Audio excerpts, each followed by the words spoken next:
요즘 코로나19로 인해서 우리 사랑하는 성도님들, 또 환경으로 인해서 우리의 삶이 많이 무너지고 있습니다.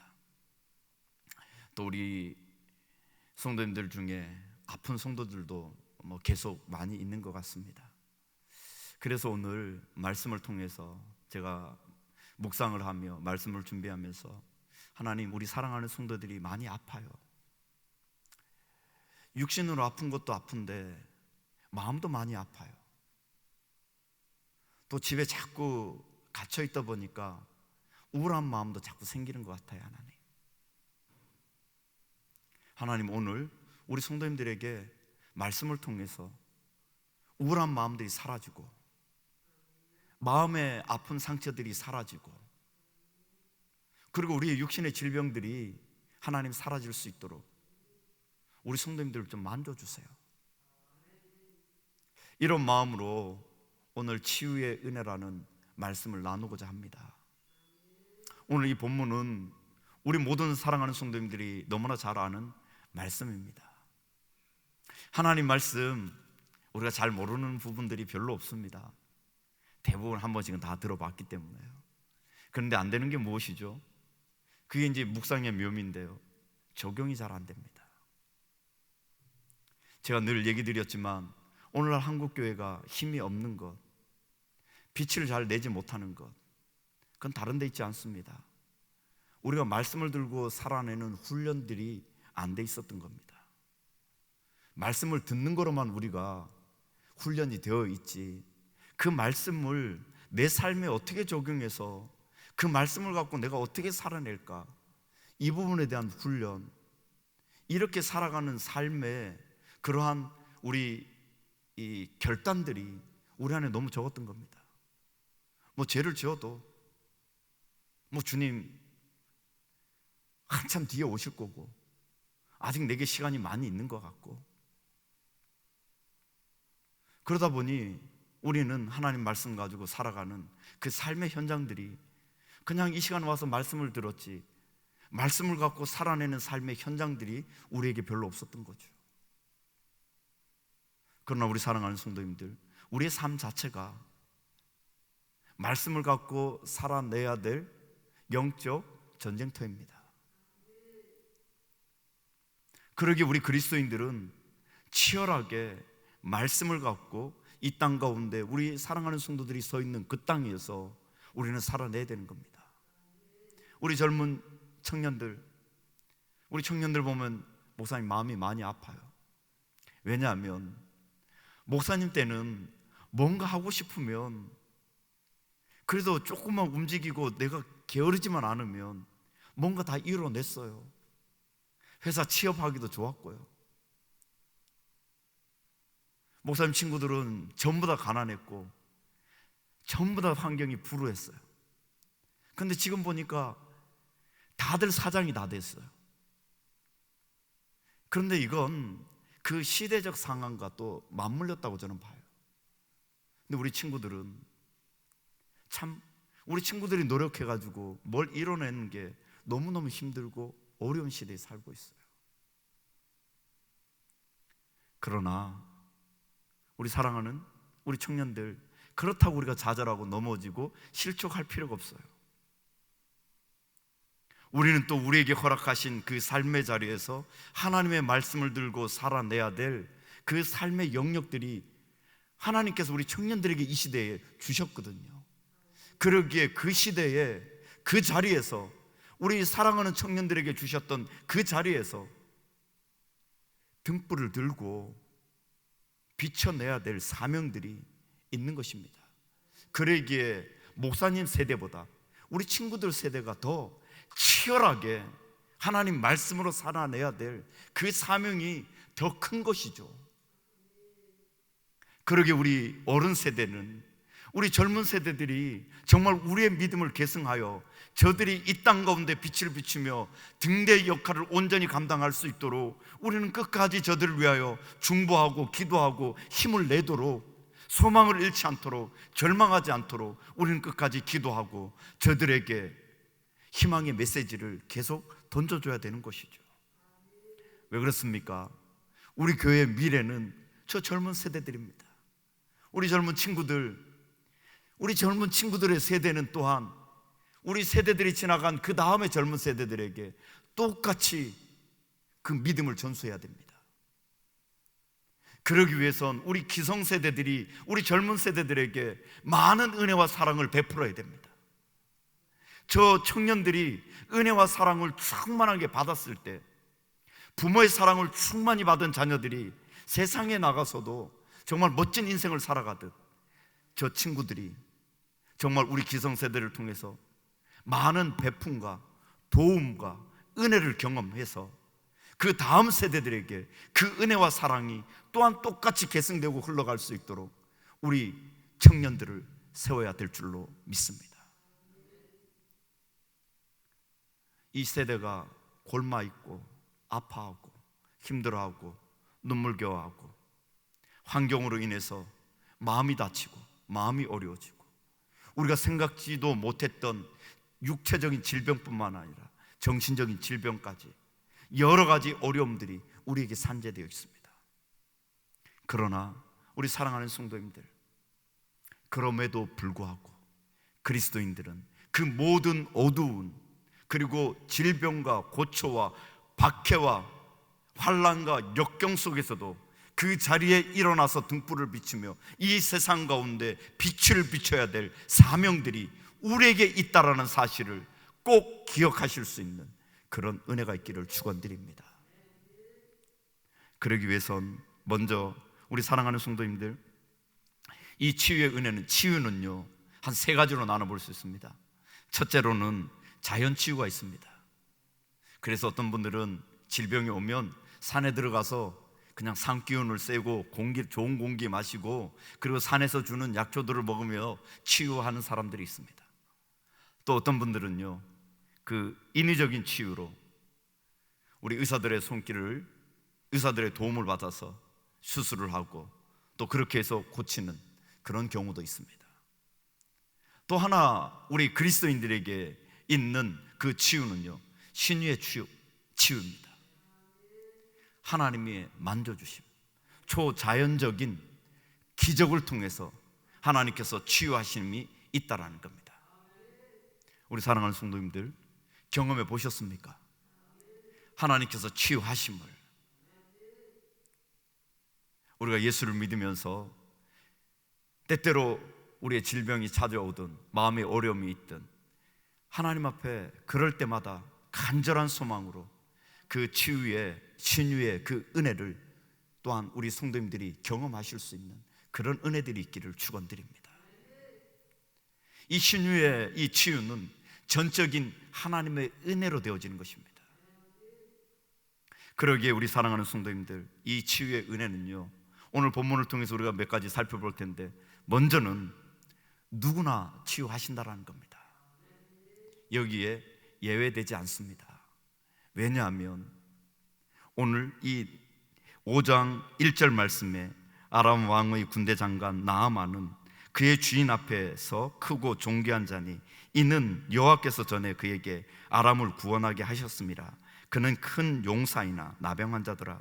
전에 아람 사람이 떼를 지어 나가서 이스라엘 땅에서 어린 소녀 하나를 사로잡음에 아주 이스라엘을 괴롭혔던 그러한 민족입니다. 아람, 호시탐탐 이스라엘을 노리고 침략하고 빼앗아가고 사람을 노예로 잡아가고 그렇게 괴롭혔습니다. 그런데 그 나라에 우리로 말하면 국방부 장관이 지금 나병이 걸린 겁니다. 그런데 하나님이 그를 치유해 주십니다. 이 자리에 누구를 초대하고 있습니까? 우리 모두를 초대하고 있는 거죠. 이스라엘 편에서 보면 하나님 어떻게 저렇게 나쁜 놈을 치유하실 수 있습니까? 고쳐주실 수 있습니까? 우리에게 엄청난 고통을 안겨준 저 민족의 한마디로 수장인데 저를 고쳐주실 수 있습니까? 이렇게 말할 수 있는데요, 하나님은 그를 고쳐주십니다. 그 자리에 우리가 있지 않나요? 사람들이 몰라서 그렇지 나를 안다면 다 그렇게 얘기하지 않겠습니까? 하나님, 저 같은 사람들을, 저 사람을 어떻게 치유하실 수 있습니까? 저 나쁜 사람을 하나님 어떻게 고쳐주실 수 있습니까? 어떻게 하나님의 자녀 삼아주실 수 있습니까? 다른 사람 얘기하지 마시고 나의 본질을 한번 들여다보십시오. 내 안에 나를 한번 들여다보십시오. 그러면 정말 내가 하나님의 자녀가 될 수 있는 그런 사람인지. 그러나 하나님은 나를, 우리 공동체의 모든 우리 사랑하는 성도들을 하나님 자녀 삼아 주셨지 않습니까?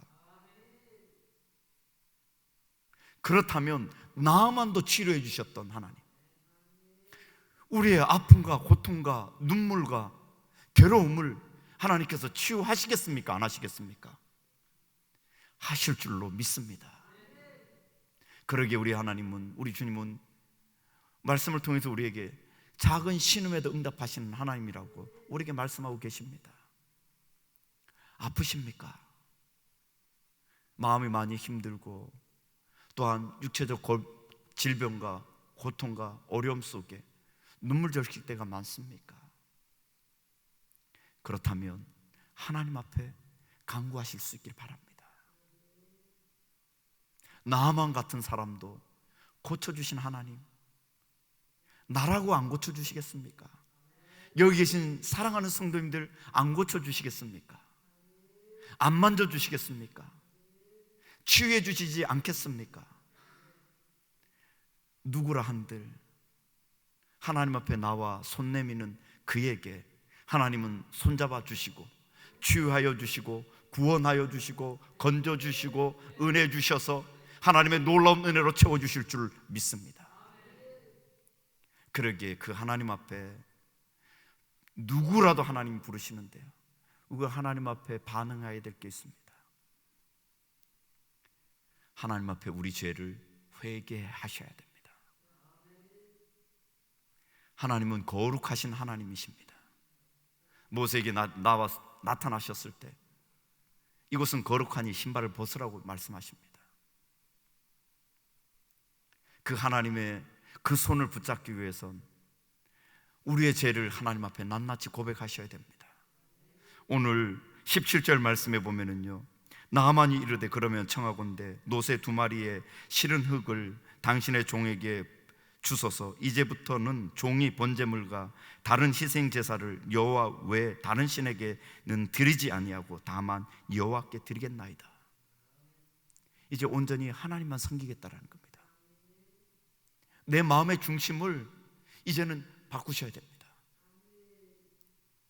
하나님은 우리 아버지 되시고, 그러기에 아버지라고 부르는 그를 하나님은 건지시고 고치시고 치유하시고 은혜 베푸시는 그 하나님 되심을 믿습니다.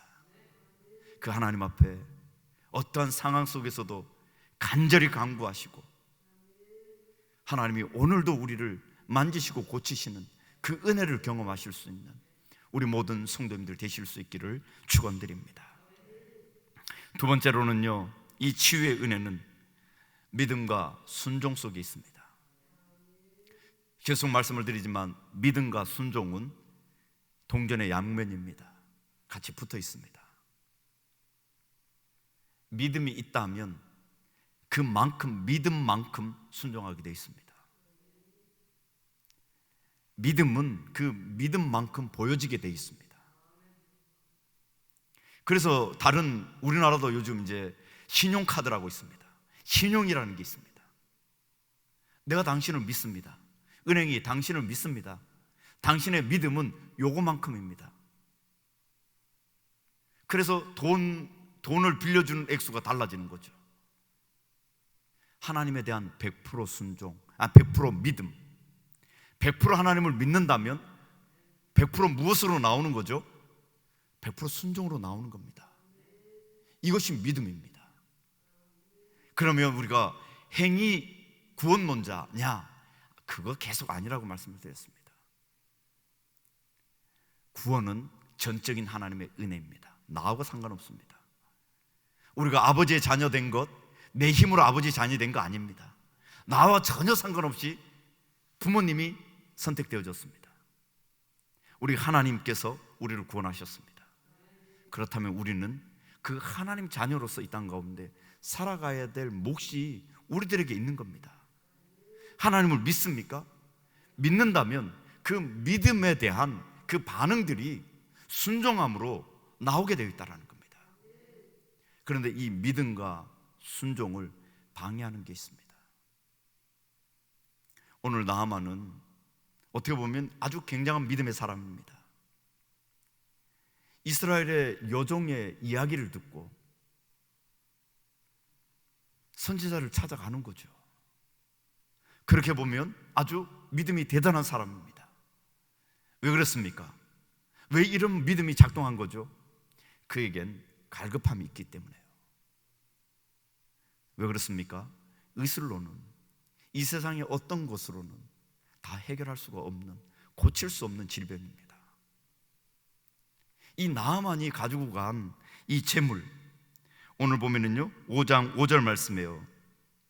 하반절에 보니까요, 나아만이 곧 떠날새 은 10달란트와 금 6,000개, 요것만 보면요 이것이 현대 가치로 따지면 50억입니다. 자기 질병을 고치고 나면 그걸 예물로 드리려고 준비해 간 게 50억입니다. 한마디로 자기 나라에서도 해볼 만큼 다 해보지 않았겠습니까? 이건 의술로 할 수 있는, 고칠 수 있는 것이 아닙니다. 그러기에 어마어마한 돈을 준비해서 간 것이죠. 그런데 엘리사가 그를 만났습니다. 엘리사 앞에 섰습니다. 그런데 엘리사가 만나주지도 않습니다. 엘리사는 사안을 통해서 이렇게 얘기합니다.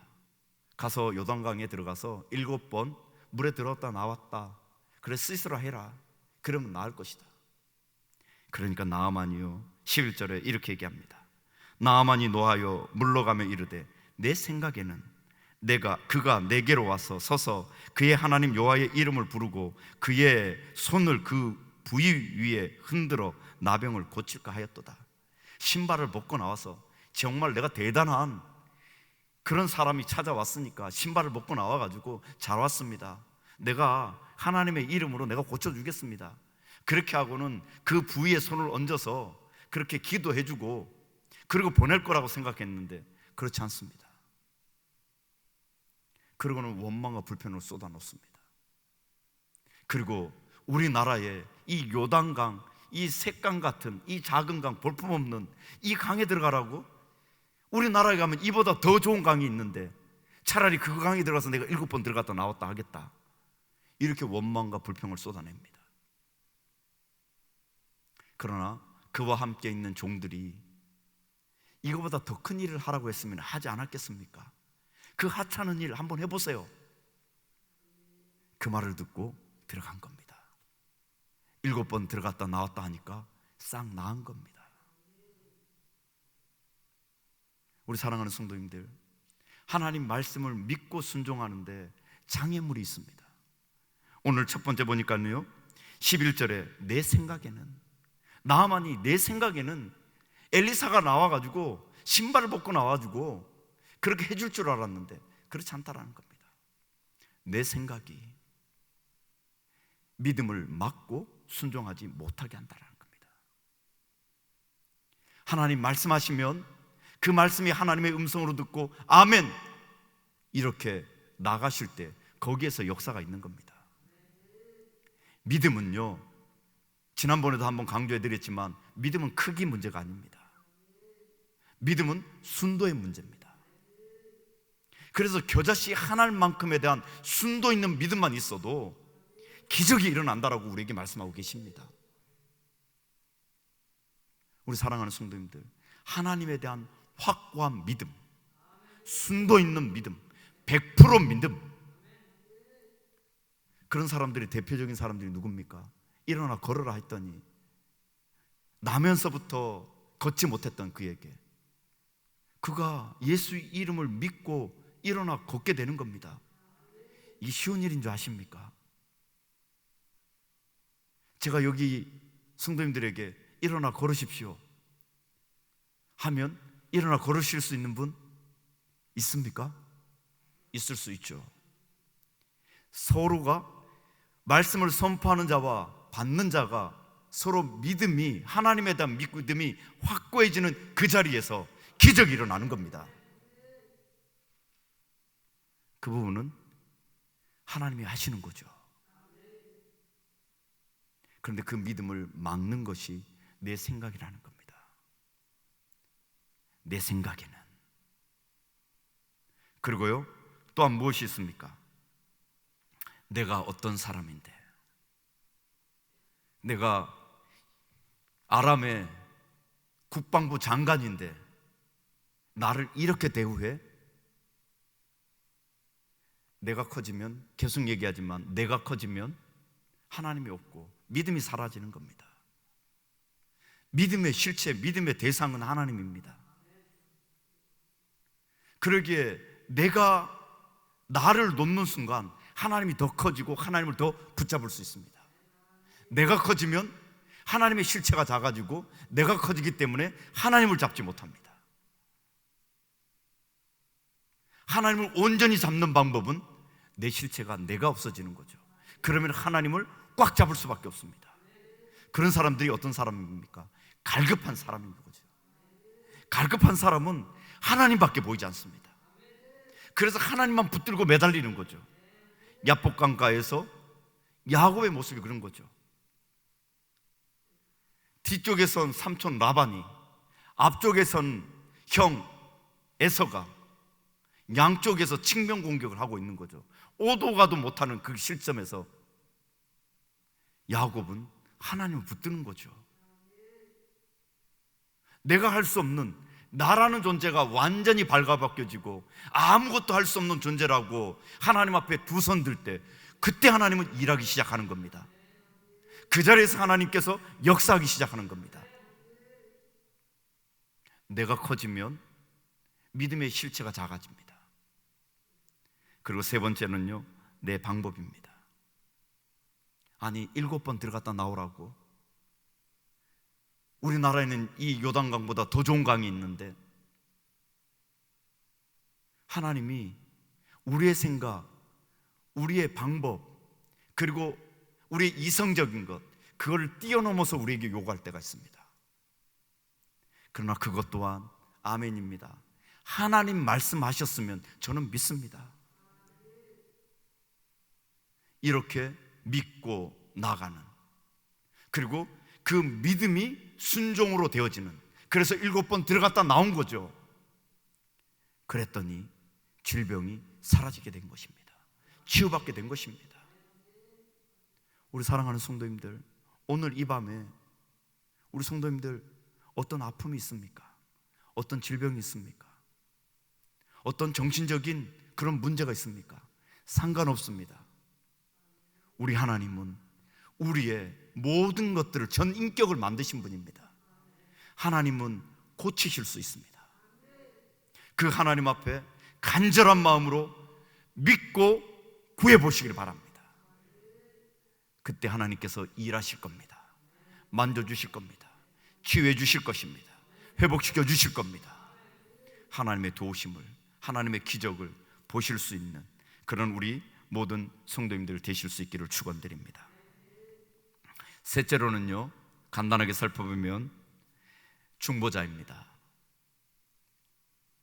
한마디로 중보자인데 동료입니다. 동료가 중요합니다. 종들이요, 주인에게 그렇게 얘기합니다. 한번 손해보더라도 들어가 보십시오. 좋은 동력자가, 또한 좋은 동력자가 있으므로 바로 하나님 앞에 기적을 경험하게 되는 거죠. 그런데요, 좋은 동력자는, 이것도 계속 얘기 드리지만, 좋은 동력자를 만나기 위해서는요, 내가 좋은 사람이 돼야 됩니다. 아람에서 이 나아만은 좋은 사람이었던 것 같습니다. 왕에게 신임받고 국민들에게 신임받는, 그리고 가정 안에서 신임받는 그러한 장군이었던 것 같습니다. 그랬더니 따르는 종들, 따르는 사람들이 좋은 사람이 되는 거죠. 그리고 그들의 충고를 받아들일 수 있는 그 수용력, 넓은 마음. 너희들 나를 깔보는 거야? 저 물에 들어가라고? 이렇게 얘기하고 반문할 수 있지만, 그래, 그러면 내가 들어가 봐야지. 좋은 동료, 그리고 내가 좋은 동료가 되는 것, 그것이 바로 하나님의 기적을 경험하는 방법입니다. 네 번째로는요, 하나님께만 영광을 돌리셔야 됩니다. 우리 사랑하는 성도님들, 하나님께서 베푸신 이 기적, 그래서 치유의 은혜라고 말씀을 드렸습니다. 엘리사가 50억을 지금 마다한 겁니다. 깨끗하게 고쳐준 그 나아만이 엘리사를 찾아가죠. 내가 보답하고 싶습니다. 아무것도 받지 않죠. 왜 그렇습니까? 이 은혜는, 이 치유는 엘리사 것이 아니라 하나님 것이기 때문에, 하나님의 은혜로 되어온 것이기 때문에 엘리사의 몫이 없는 겁니다. 이 모든 것이 하나님께 영광이 되는 겁니다. 우리 사랑하는 성도님들, 목사가 제가 손을 얹어 기도해서 하나님의 치유가, 하나님의 역사가 납니다. 아멘을 안 하시는데요?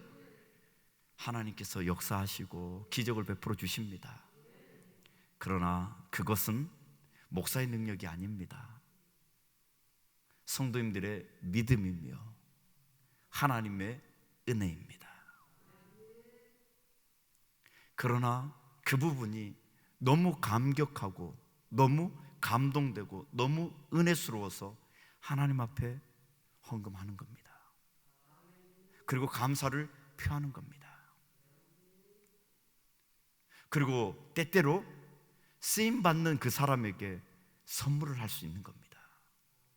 그러나 이 모든 것들은요, 전적인 하나님의 은혜고 하나님만이 영광을 받으실 일입니다. 이 모든 것들을 통해서 사람이 드러나고 사람이 높임을 받고 사람이 그것을 통해서 재물을 얻는다면 하나님의 영광이 사라지는 겁니다. 우리 사랑하는 성도님들, 오늘도 하나님의 만지심이 있을 줄 믿습니다. 간절한 소망으로 우리 성도님들의 아픔을, 우리 청년들의 소망, 희망을 꿈꾸고 기도하고, 또 우리 성도님들 가운데 사업이든 육체적 질병이든 또한 정신적 아픔이든 그 어떤 것이라도 괜찮습니다. 하나님 앞에 내어놓고 하나님 도와주십시오. 하나님이 나를 만드셨지 않습니까? 내 머리부터 발끝까지 하나님 모르시는 거 없습니다. 세포 하나까지, 그리고 신경 하나까지 모든 것 하나님이 아십니다. 하나님, 나를 만져주십시오. 나를 고쳐주십시오. 하나님이 고쳐주십시오. 오늘 이 저녁 하나님이 만져주실 줄 믿습니다. 그 믿음으로 나아갈 때 하나님께서 기적을 베풀어 주실 줄 믿습니다. 하나님을, 그 기적을 경험하는 그 은혜의 시간이 되실 수 있기를 축원드립니다. 기도하겠습니다.